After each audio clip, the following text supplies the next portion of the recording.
ಚಾಣಕ್ಯನ ಛಲ ಜನರ ಪರ, ಸದಾ ಶುದ್ಧ ಸುದ್ದಿಗಳೊಂದಿಗೆ ನಿಮ್ಮ ಚಾಣಕ್ಯ ನ್ಯೂಸ್. ಚಾಣಕ್ಯ ನ್ಯೂಸ್ ವೀಕ್ಷಕರೊಂದಿಗೆ ನಾನು ಮುತ್ತನ್ನೇರಗೊಪ್ಪ.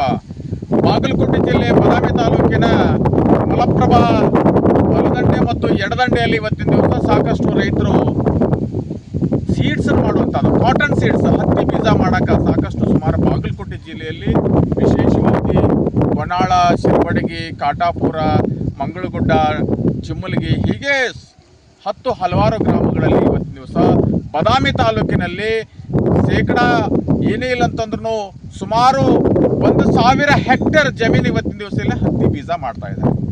ಈಗ ಇದು ಏನು ಮೊದಲನೇದಲ್ಲ, ಈಗಾಗಲೇ ಕಳೆದ ಬಾರಿ ಸಾಕಷ್ಟು ರೈತರು ಸಾಕಷ್ಟು ಬೀಜಗಳನ್ನು ತಯಾರಿಕೆ ಮಾಡಿಕೊಟ್ರೆ, ಸೀಡ್ಸ್ ಮಾಡಿಕೊಟ್ಟಿದ್ದಾರೆ. ಮ್ಯಾನುಫ್ಯಾಕ್ಚರ್ ಆಫ್ ಸೀಡ್ಸ್ ಅಂತ ಹೇಳ್ತೀವಿ ನಾವು.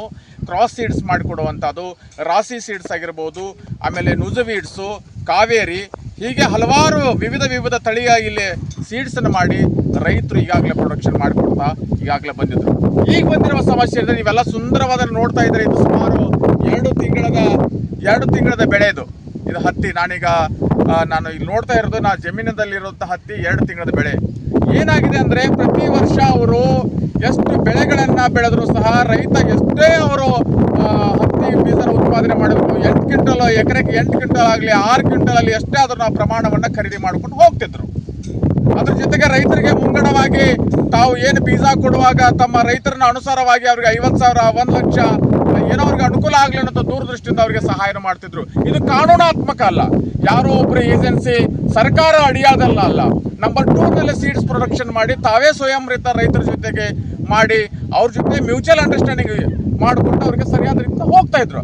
ಆದರೆ ಈಗ ಬಂದಿರೋ ಸಮಸ್ಯೆ ಏನಂದ್ರೆ ರೈತರಿಗೆ ಏನು ಹೇಳಿದ್ರೆ ಮಾತು ಕೊಟ್ಟು ತಪ್ಪುತ್ತಾ ಇದ್ದಾರೆ. ಬೀಜ ಹಾಕ್ತಾ ಇದ್ದಾರೆ, ಬೀಜ ಕೊಟ್ಟಿದ್ದಾರೆ. ಏನು ನಾವು ಟೆನ್ನಿಂಗ್ ಅಂತ ಹೇಳ್ತೀವಲ್ಲ, ಒಂದು ಗಂಡು ಮತ್ತು ಹೆಣ್ಣನ್ನು ನಾವು ಕ್ರಾಸ್ ಮಾಡುವಾಗ 2ನೇ ತಿಂಗಳಲ್ಲಿ ಏನು ಮಾಡ್ತೀವಿ, ಟೆನ್ನಿಂಗ್ ಅಂತ ಹೇಳ್ತೀವಿ.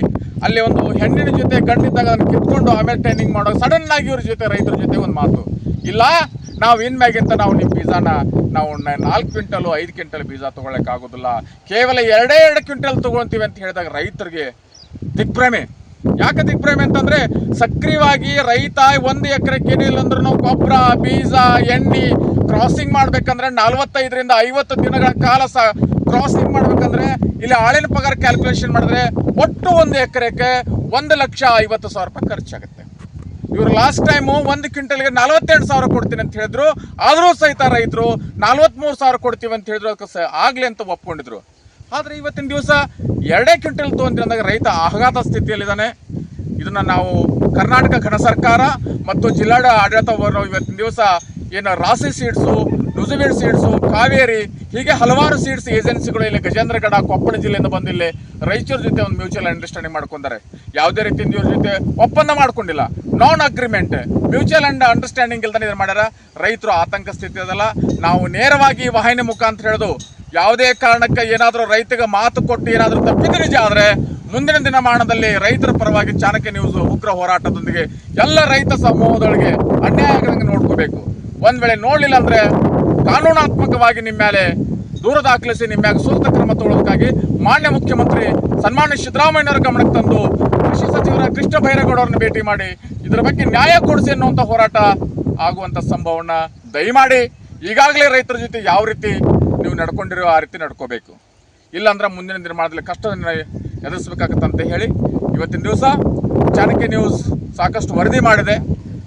ಮುಂದಿನ ದಿನಮಾನದಲ್ಲಿ ಈ ರೀತಿ ಏನಾದರೂ ತಪ್ಪಿದಲ್ಲಿ ರೈತರ ಜೊತೆ ನೀವು ಸರಿಯಾದ ರೀತಿಯಿಂದ ನಡ್ಕೊಳ್ಳಿಲ್ಲ, ಅವ್ರಿಗೆ ಏನು ಎಷ್ಟು ಬೀಜ ಬರಲಿ, ಅವ್ರದ್ದು 4 ಕ್ವಿಂಟಲ್ ಬೆಳೀಲಿ, 5 ಕ್ವಿಂಟಲ್ ಬರಲಿ, ಎಲ್ಲ ಬೀಜನೂ ನೀವು ತಗೊಳ್ಳದೇ ಇದ್ರೆ ಹಿಂದಿನಿಂದ ಯಾವ ರೀತಿ ರೈತರ ಜೊತೆಗಾಗಿದ್ರೆ ಅಡ್ವಾನ್ಸ್ ಕೊಡೋದಾಗ್ಲಿ ಅವ್ರಿಗೆ 50,000, 20,000 ಎಣ್ಣಿಗೆ ಆಳಿಗೆ ಏನು ಕೊಡ್ತಾ ಇದ್ರಿ ಅದನ್ನು ಕಂಟಿನ್ಯೂ ಮಾಡದೇ ಇದ್ರೆ ನಿಮ್ಮ ಮೇಲೆ ಕಾನೂನು ಕ್ರಮ ತಗೊಳ್ಳೋದಕ್ಕೆ ನಾವೆಲ್ಲ ರೈತರು ಸಿದ್ಧರಾಗಿದ್ದು, ಅವ್ರ ಜೊತೆ ವಾಹಿನಿ ಸಿದ್ಧರಾಗಿದೆ ಅಂತ ಹೇಳಿ ನಾನು ವಿನಂತಿಸ್ತೀನಿ.